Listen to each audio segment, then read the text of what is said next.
السلام عليكم ورحمة الله وبركاته. ازيكم حبايبي؟ يا رب تكونوا بخير. اهلا بيكم معايا في قناة يوميات ماما وزوزو. النهاردة هنعمل مع بعض السرسوبة او اللبن الرايب او اللبة.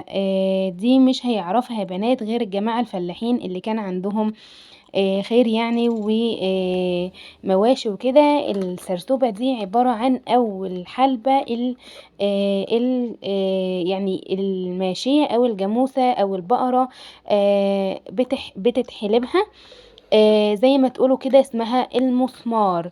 تمام يا بنات، دي هنعملها النهاردة بطريقة سهلة وبسيطة، وكمان مقاديرها ملهاش أي مقادير خالص.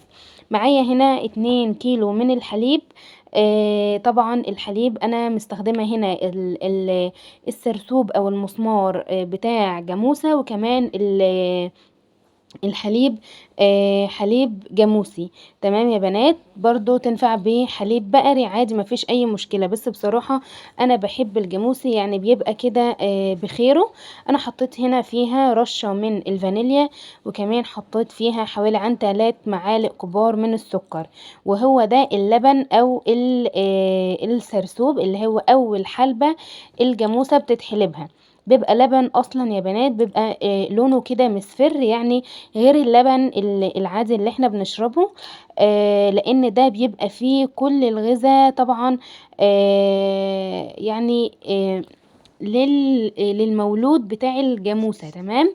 احنا بقى بناخده بنعمله زي ما انتوا شايفين كده.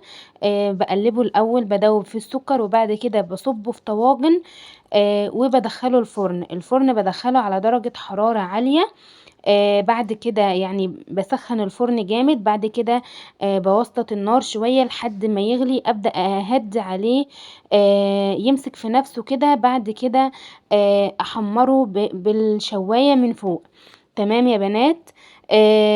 في ناس بتعملها من غير سكر، وبعد كده تقطعها خرط وتحطها في المش، تطلع معاها زي الجبنة اللي هي الجبنة المعمل او الجبنة الدمياطي او جبنة شهاب. بتطلع معاها كده خرط ناعمة وجميلة. طبعا بعد ما بتشرب بقى المش والشرش بتاع المش ده بتبقى ناعمة قوي كده. وبيبقى طعمها حلو برضو. فهي ليها الطريقتين دول.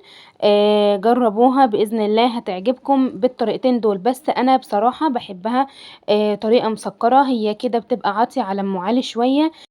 ولو عجبكم الفيديو حبايبي ما تنسوش تعملوا لايك واشتراك في القناة وتفعلوا زر الجرس علشان يوصل لكم مني كل جديد انا بنزله اول باول. والسلام عليكم.